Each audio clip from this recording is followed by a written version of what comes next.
President Wililo, maana wewe ndio mwenye dhamana kwenye shirikisho la mchezo wa ngumi. Jana tulishuhudia pambano la Tanzania Hassan Mwakinyo Champers dhidi ya bondia Solo na akapoteza kwa TKO. Mtandaoni wanazungumza mengi sana, wadau mitaani wanazungumza mengi sana. Wapo ambao wanaonekana wamefurahi kwa Mwakinyo kupoteza, lakini wapo wengi ambao wanasikitishwa na Mwakinyo kupoteza pambano hilo. Wewe kama president unaweza ukasema lolote kwanza baada ya matokeo yale ya jana kwa raundi ambazo amezifikia Mwakinyo na kupoteza, lakini pia vile vile unadhani ni kwa nini jana Hassan Mwakinyo alipoteza kiasi ambacho Watanzania wengi hawakutegemea kwa sababu hawajamzoea kwenye unyonge ule? Ni kweli kabisa. Mbona mengi ambao watu wamezungumza, lakini kiuhalisia mtazamo wangu kwanza ni pole bondia wetu Hassan Mwakinyo. Alikuwa pale akipambana, lakini pia akiwakilisha taifa letu katika shindano za kimataifa. Kufanikiwa kwake ingekuwa ni sifa zaidi kwa Tanzania, lakini pia hata kupoteza kwake ni masikitiko kwetu sisi, kwani tumekosa kitu kikubwa sana. Tunazungumzia ubingwa wa dunia wa IBO ambao ulikuwa umewekwa mezani. Lakini kwa ujumla tunaona Hassan kweli alipotea. Hata katika masuala yake mazoezi hakuna mtu aliweza kuwa hayakuwa wazi katika jamii, lakini huwezi kumlaumu kwa sababu pia ni sehemu ya mbinu za kimichezo na maandalizi. Lakini kwa ujumla, kwa mtazamo wangu, kwa siku ya jana tokea anaingia hakuonesha ile hali ya ushindani. Alikuwa kama na wasiwasi fulani, nadhani alikuwa na tempa, na hii nadhani ukiangalia kiundani kabisa hasa kwa masuala ya kisaikolojia, inawezekana alikuwa amejiandaa zaidi, lakini akiwa na ile hali ya sintofahamu au ya kuwaza Watanzania nao wananiangaliaje na itakuwaje leo nikifanya vizuri itakuwaje, na kama nikipata bahati mbaya imeenda vibaya ndivyo sivyo itakuwaje. Tumeona ni vitu ambavyo havikwepeki. Ni tumeona kwa kumekuwa na maneno na majibizano mengi hasa kupitia yeye mwenyewe bondia na baadhi ya washabiki zake wakijibishana na baadhi ya maneno ambayo yametengeneza mgawanyiko. Baadhi ambao wakifurahia wakiona akifanya vizuri, akiwakilisha vizuri taifa, lakini kuna wale ambao siku zote tunakuwa ni watu wa kupinga. Lakini haya mambo ya kupinga ni yale mambo ya kiushabiki, mambo ya kiushindani au ile hali ya kama hali za utani. Lakini kiuhalisia anaposhiriki Tanzania katika mashindano ya kimataifa ndio tumunge mkono, sababu anajisha taifa, alifanikiwa yeye, hata ni taifa pia limefanikiwa, lakini pia linaongeza thamani ya mchezo wetu wa ngumi katika level ya kidunia, hasa kupitia platform kama ya jana ambapo ulikuwa ni mkanda wa dunia ule.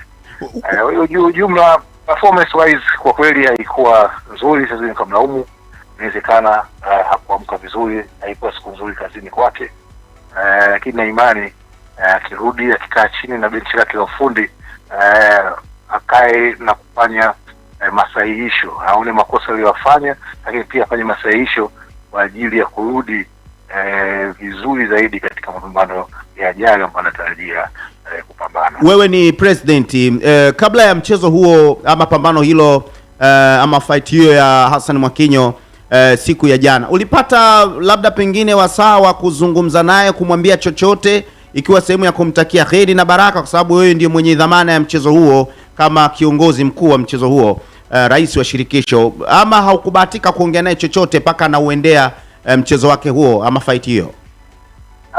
Kiuhalisia tukubahatika kuongea naye katika hatua za mwisho, lakini kama shirikisho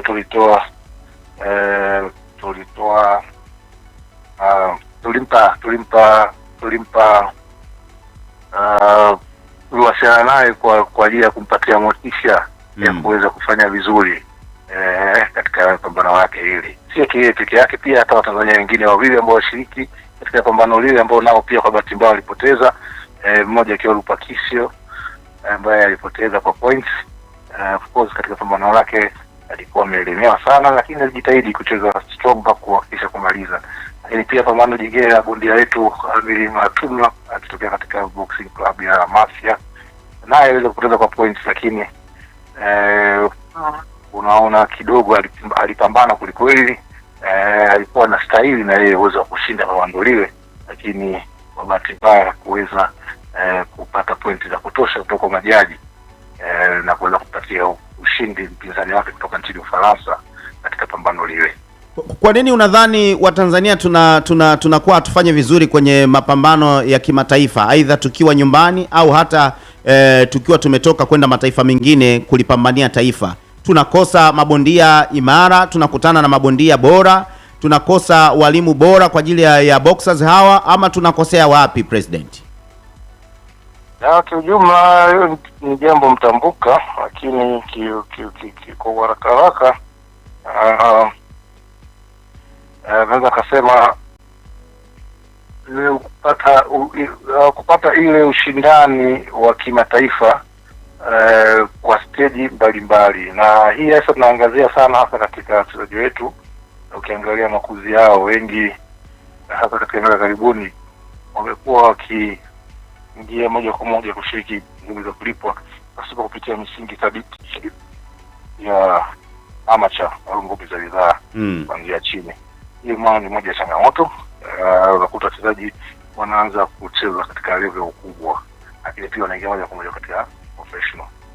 Na ngumi ni kama vile ilivyo mchezo mwingine kama mpira, lazima mchezaji aanze katika umri mdogo. Of course ni mchezo hatari, kuna precaution nyingi hasa katika vijana wadogo, lakini kuna umri ambao at least kianza kuanzia miaka 12 akianza kucheza kiushindani katika level yao, ni umri sahihi kabisa kuweza kumtengeneza kumjenga bondia mzuri ajaye. Sasa chini kwetu kidogo na changamoto hiyo. Wachezaji wengi naona wanaanzia katika umri mkubwa 18, 20, 21, 22 ambao kiuhalisia na kitaalamu sio umri mzuri na sahihi katika kumjenga na kumkuza bondia ili aweze kuja kuwa bondia mshindani kwa wenzetu nchi zilizoendelea mabara kama ya Asia, Europa, Amerika.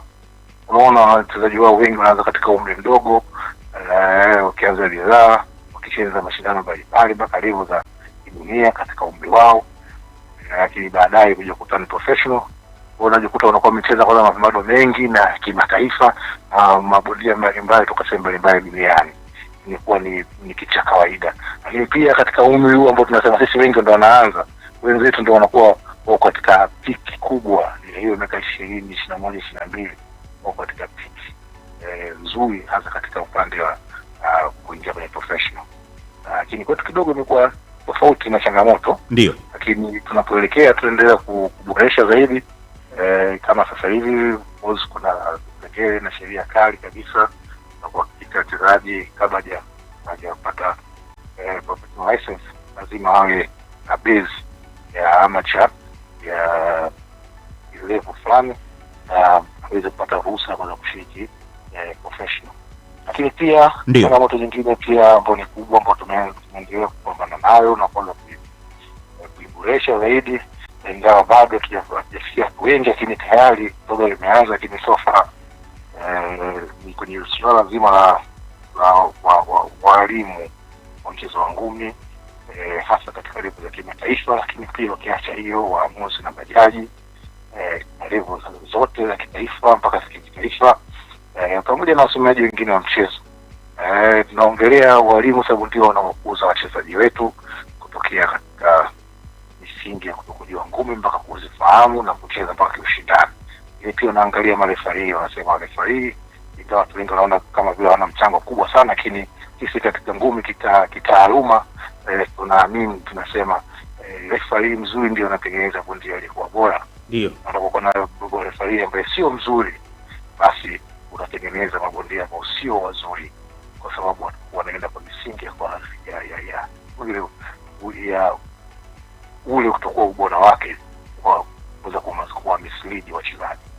Kwa hiyo ni program sisi kama sheria tumeanza kuzifanya, na sasa hivi miaka nyuma ilikuwa changamoto kuwa na marefari unaeleza kimataifa na walimu, lakini kwa sasa hivi kwa past 3 years tunaweza kuzalisha waamuzi na majaji katika kimataifa takriban 26 ambao watambulika na nita moja ya dunia.